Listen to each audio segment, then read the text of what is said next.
this Ramadan. Well, the time is just gone 6 minutes to 5 as we continue with the Iftar drive this afternoon. And we will be with you right until around 5:45 when Molana Yunus Kawanga will take you through to the time of Iftar in Johannesburg. Now, we will continue taking a look at some of the issues surrounding Palestine and also taking a look at views. And this is quite interesting because we're going to be talking with Dr. Quraysha Ismail Sooliman, and she's written an article in the Muslim Views and talking about the anticipated military responses that did not unfold as expected in the aftermath of the post-October attacks. And this article actually makes very, very interesting reading. And this is the reason why we are now talking with Dr. Quraysha Sooliman. Dr. Quraysha, Assalamu alaikum wa rahmatullahi wa barakatuh, and welcome. Wa alaikum assalam wa rahmatullahi wa barakatuh. Thanks, Inayat, for having me here. Yes, Jazakallah khairan so much. In fact, at face value, when I just looked at this article and just before you got on, we were talking with Rahima Mahmood with the with the Uyghur Congress, World Uyghur Congress out in the UK. And she spoke about a genocide that is unfolding with the Uyghur Muslims, that is, with China. And each year, Ramadan comes, Ramadan goes. And she says one of the biggest problems has been the Muslim leadership blindly. And I just want to tie it in to this article that you've written, where she speaks about the Muslim world blindly buying into the Chinese narrative to the extent that they don't believe a genocide is being committed against the Uyghur Muslims. Now, in the very same context, we're talking about the role of the emerging Arab leadership in the current Gaza crisis. And this is the reason why I thought, I would just bring this portion of this discussion I had with my prior guest, Quraysha. No, it's a very good observation, but I think also there's a multiple context to this, Inayat. And that is, firstly, you have to remember that the Uyghur population has not mobilized like how the Palestinians have. Secondly, Palestine is at the heart of the Ummah, so it has affected Muslims worldwide. And it has been an issue that has been on the table since forever, since the Balfour Declaration, probably. Thirdly, if you look at the comparison, and certainly we have very little information about what is happening in China and with the Uyghurs, as opposed to what is happening in Palestine. So the narrative has shifted in Palestine largely because of the Palestinians themselves who are in there, experiencing the hardship and then broadcasting the realities to the people on the ground. Now, and we know about the misconceptions, we know about the distortions, we know about the control of the narrative by Western media. Western media has largely dictated how we see people, how we respond to people, and how we even understand issues. So in the case of China, we know for a fact that the Western media has demonized China, the same Western media that has demonized Palestine. Now, I'm not writing China, a happy, good card to say that, you're wonderful. What I'm doing is showing you a comparison here. And so there are two stories that come out. And there's one story that that's being heard, and maybe one story that's not being heard at all. And so the extent and the depth of what is happening to the Uyghurs in China, I think that particular issue still needs far more unraveling. And to get information out of China is very, very difficult because much of the media is controlled.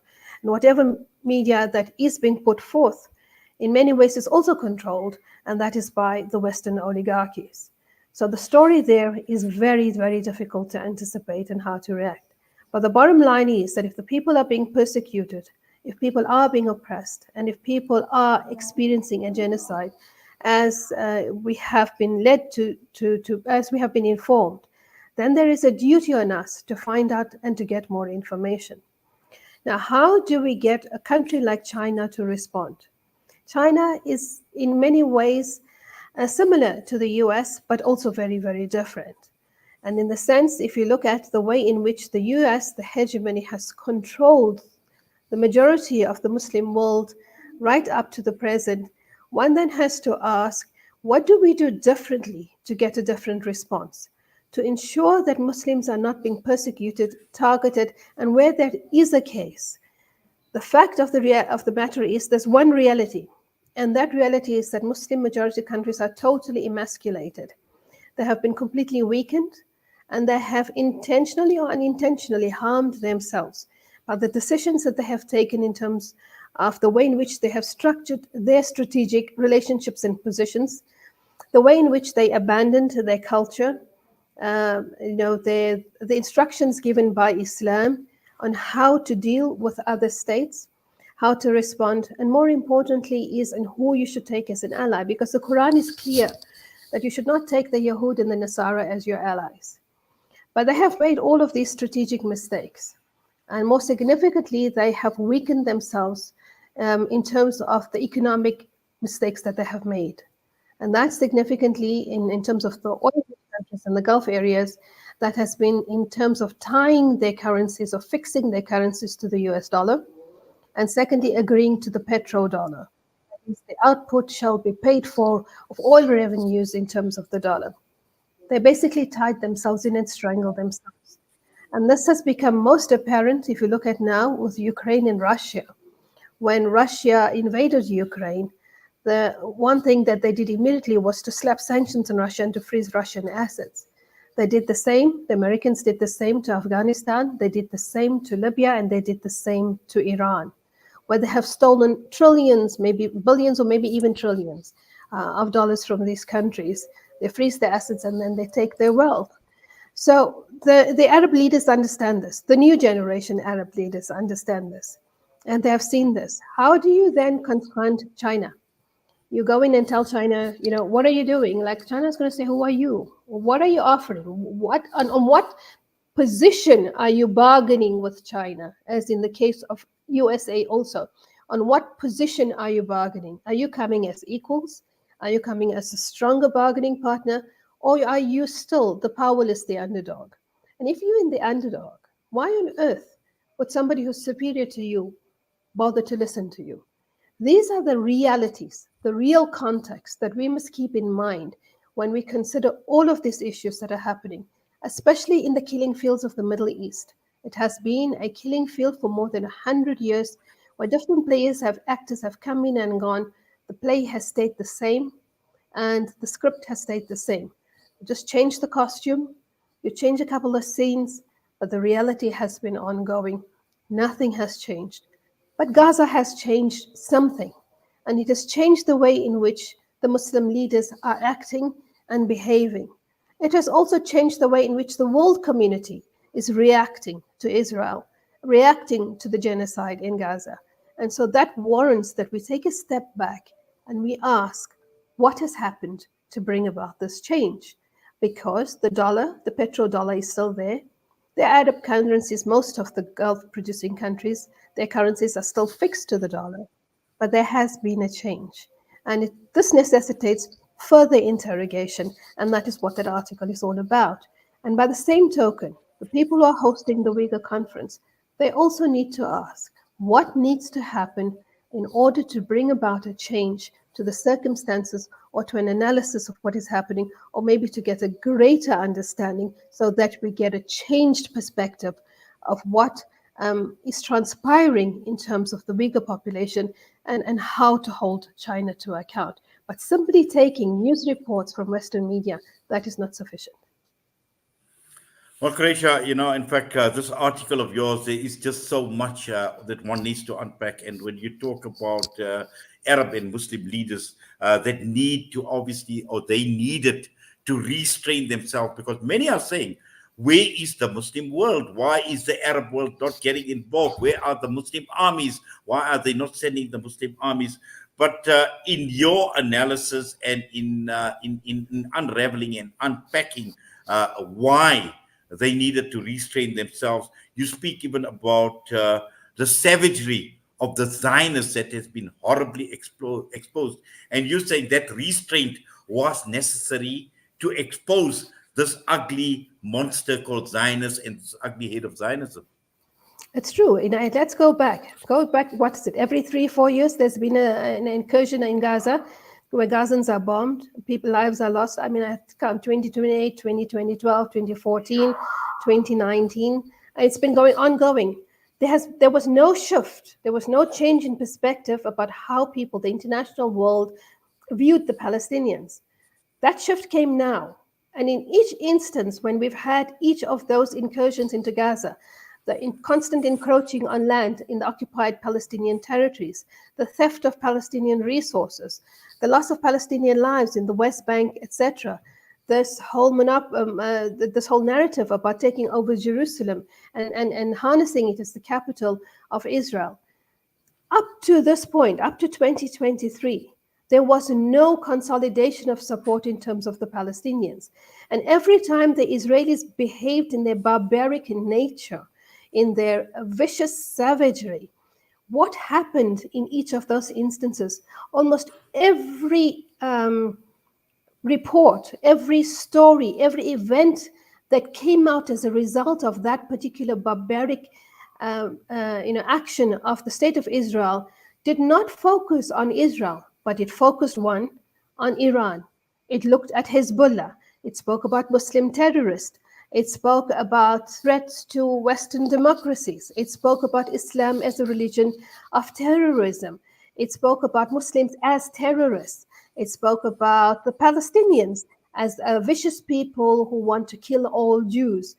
In each of those episodes, go back and see, very soon after those incursions where Israel normally bombs Gaza and attacks the Palestinians, you will find a world event.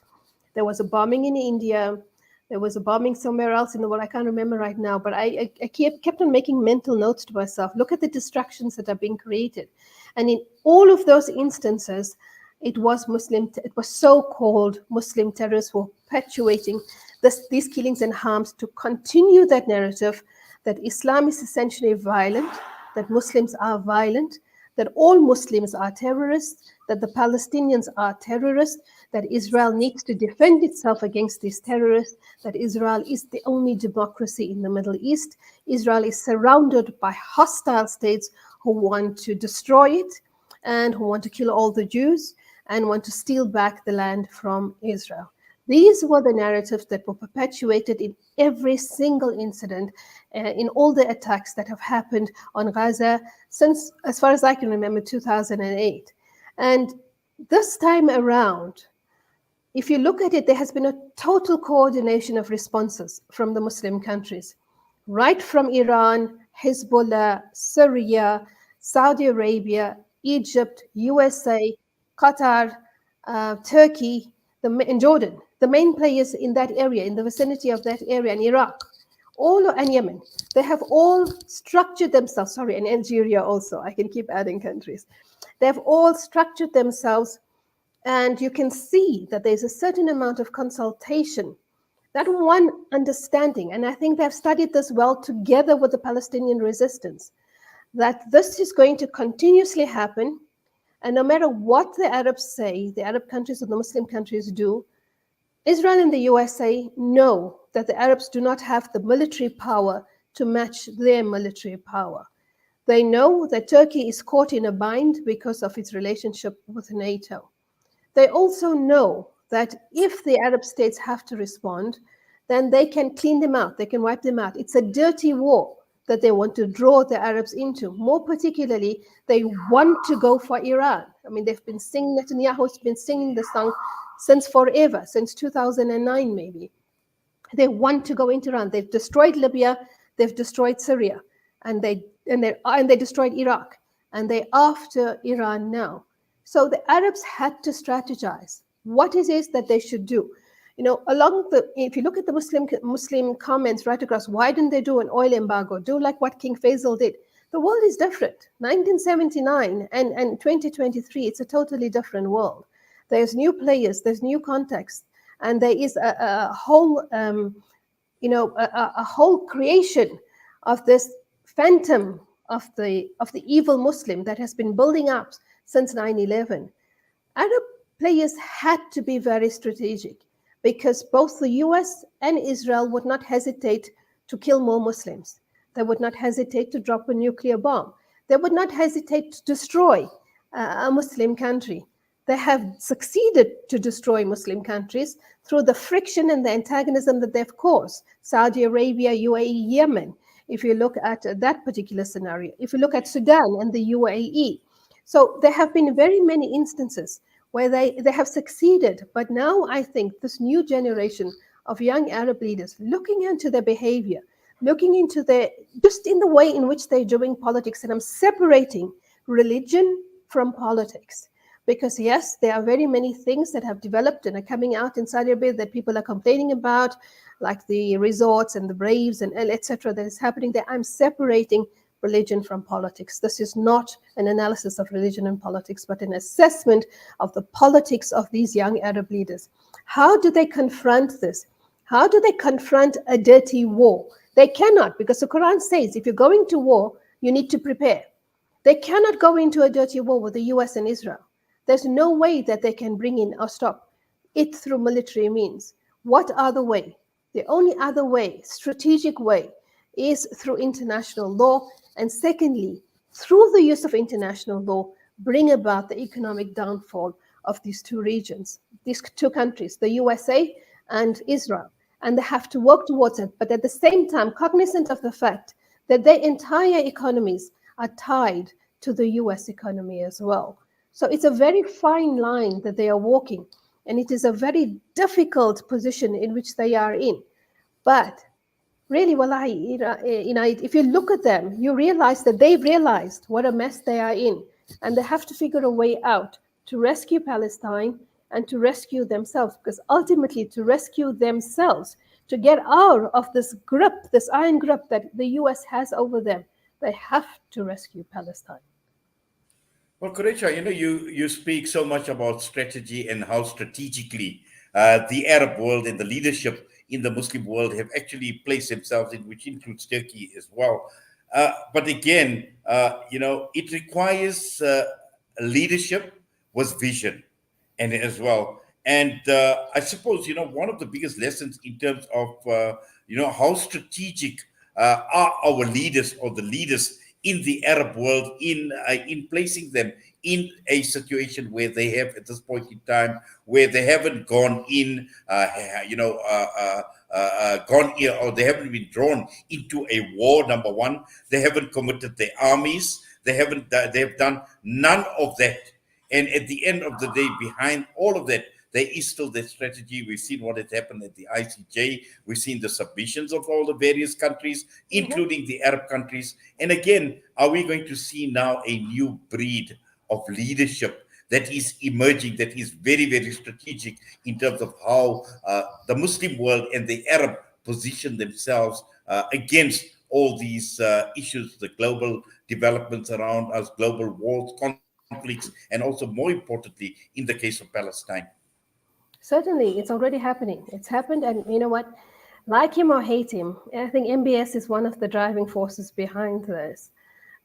Together, I think he's working quite closely with Tamim bin Hamad from Qatar, and I do believe that he's also working with MBZ from UAE. So, in my opinion, these three Arab leaders have the vision. They are young. They have studied in the West. They can read the West like a kindergarten book, and they know what it is that is happening. They have had to deal with the consequences in which they find themselves, and that has been because of the very bad decisions of the Arab past. But significantly, the change has come. It has come, and it is going to intensify. If one simply looks at the BRICS Plus, you must ask this question. Why is it that 4 Muslim majority countries joined BRICS?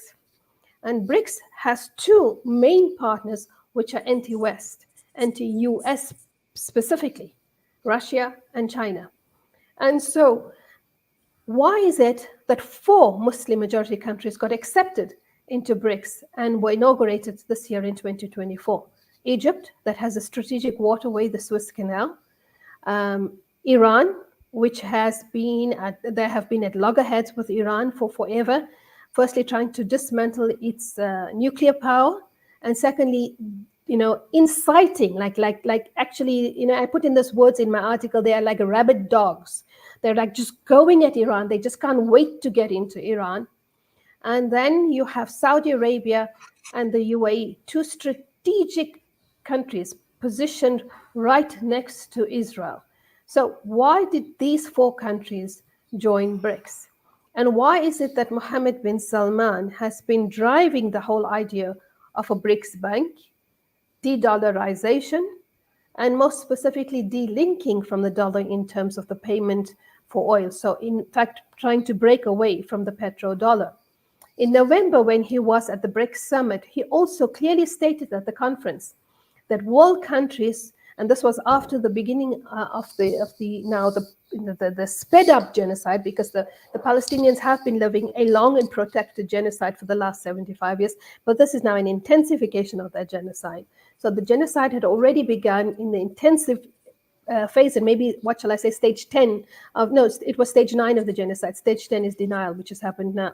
So they were already in stage 9 of the genocide, and Mohammed bin Salman at a summit, at the BRICS summit, I think it was hosted in Brazil, or sorry, in Russia or China, I can't remember, and he said that the countries of the world must stop supplying Israel with arms, that there should be an arms embargo and sanctions on Israel.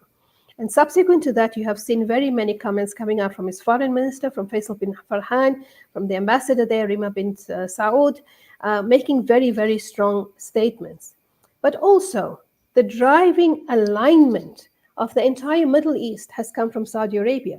Saudi Arabia agreed to end hostilities with Yemen, and that has also been driven by China. Saudi Arabia agreed to reconcile with Iran, as driven by China. Saudi Arabia then invited Syria back into the Arab League and unified that position, Syria being a strong ally of Russia. Yemen and Russia and Saudi Arabia and Iran, I'm sorry, Yemen, Russia and Syria are strong allies. And now Saudi Arabia and Iran are in the same block, in the BRICS Plus block, together with Russia and China. And all of these states are now dancing to the same waltz, basically saying that we are going to develop our regions, we're building our ties, we're going to reach conciliation. It might not be that we'll be the best of friends, but the animosity and the warmongering stops. And that's why you saw a very clear message coming out of Saudi Arabia also, and the UAE, when the Operation Guardian was launched. Both UAE and Saudi Arabia refused to join this particular operation to bomb the Houthis. Saudi Arabia also made a very strong statement when its envoy, when the U.S. envoy, Yemeni envoy came to Saudi Arabia and spoke about Yemen, and then left and said, that Saudi Arabia is supporting the U.S. And he turned around and he said, no. He said Saudi Arabia is seeking a political solution with Yemen, basically saying that we are not going to war with Yemen anymore. We're seeking to end this and to establish ties with Yemen and to resolve the conflict politically. And ultimately, it's going to be a stronger bond, because it's just a matter of time before Algeria, Yemen, Malaysia, Indonesia join BRICS Plus as well. Together, all of these countries, they constitute the global powerhouses of the world. It is not the West anymore. And the majority of the international community today lies in the global South. So when Biden speaks about the international community, he's living in a dream world, because that international community belongs to the global South. It does not belong to the Westerners anymore. So yes, there has been a strategic realignment. They're working together, and they're working within the parameters of international law. Once they get the rulings from the ICJ, trust me, then they have the power to do very many other things, which they've already probably thought about and planned. But they need to get the the ICJ rulings first, to give them a leg to stand on, so that it cannot be turned around tomorrow and said, look at these Muslims, they're just coming at us, they hate the West, they hate Western civilization, they hate Western democracy. And I know you want to end, or you want to go to a pause, but I just want to make one more comment before I forget. And people are always saying, why isn't Egypt opening the Rafah border? Why isn't Egypt doing this? Well, let me ask you this one question, Inayat. If Egypt had to open the Rafah border or send aid in through without the Israelis, what is the first comment that would come through? Think about it. All the years, what has it always been the narrative that has come from Israel about Egypt and Hamas? That Egypt is facilitating goods to Hamas via the tunnels, right? Supplying it with weapons, basically supporting the terrorist organization. That's what they're going to say. They're going to say Egypt is allowing weapons into Gaza. So Israel is under threat. So Israel needs to defend itself. And then you turn the entire narrative again, where sympathy then falls onto Israel. Because Hamas, which the West says is a terrorist organization, is still getting support from Arab states who are sending it weapons through the Rafah border. Secondly, the minute Egypt opens Rafah border without, the Israelis monitoring it and say they unilaterally take the decision without ICJ instruction, provisions, and UN monitoring, what happens then? The case of South Africa at the ICJ is weakened because Israel then claims that no, the Palestinians have got humanitarian aid. It's been coming in through Rafah. They have got support. They are not under occupation because that border is open. Israel is not controlling that border. By Egypt not acting, Egypt is actually showing that, you know what? Gaza is occupied 100%. And even the border, the sovereign border between Egypt and Gaza, that's supposed to be a sovereign border, even that border is occupied to show the extent of the harm that the Israelis intend for the Palestinians. It's horrible. It's a suffering on the Palestinian people. But I think the Palestinian resistance and the Palestinian people ultimately understand that this is necessary to show exactly what it is that Israel and the US are doing to the Palestinian people, and that no, Israel never withdrew from Gaza, and that they are living in a concentration camp. So as much as they want to open that border and as much as they want to help, and trust me, the hearts of the Arab people are bleeding. They are bleeding. They're crying blood tears. They know that if they make one wrong move, our case, the South African case at the ICJ, becomes incredibly weakened, because you know and I know what vicious animals the Zionists are and how they'll flip that entire story and that narrative to say, but you know what, we had to defend ourselves because these people, these Palestinians, are getting support from the hostile Arab nations that surround them. It's terrible. It's a difficult situation, but that is the reality. And this is something I am pretty sure that these young Arab leaders, together with the resistance, and they haven't done it on their own, they have consulted with the Palestinian resistance, they have sat and they've thought this through, and they know exactly every move Israel is capable of making, every lie Israel is capable of perpetuating, and they had to carefully negotiate their reactions and they work through that. And ultimately, the only way forward is to finally see what does it take to extract the humanity of Europeans who claim to hold the highest value for human life. Do they have humanity? And what will it take to finally extract that humanity from them, that they will say, enough, Israel, we're not supporting you, we're not sending you weapons, we're imposing sanctions, and we're forming a UN force to come in and to facilitate and assist to assist the Palestinians, to assist Gaza. But it certainly cannot be an Arab initiative. Well, Quraysha, Jazakallah khairan so much for that. And we encourage anyone to go to Muslim Views and to read this entire article. There's just so much more that one can actually unpack from this article. But unfortunately, time is of the essence, Quraysha. But I'm sure we will be touching a lot more bases with you during this month of Ramadan. And as always, we appreciate your time. We say Jazakallah to you. Have yourself still a wonderful Ramadan ahead, inshallah. Remember us in your du'as, and looking forward to further engagements. Inshallah. Jazakallah khair. Assalamu alaikum. Wa alaikum salam wa rahmatullahi wa barakatuh. Dr. Quraysha Ismail Sooliman with us, and with that, we're going to go for a break. We'll come back, and we've got an interview we've done with Lauren Booth, who is in South Africa, the sister-in-law of Tony Blair, and she will be talking about Islamophobia in Europe. And with that, we're going to go for a quick break. We'll be back.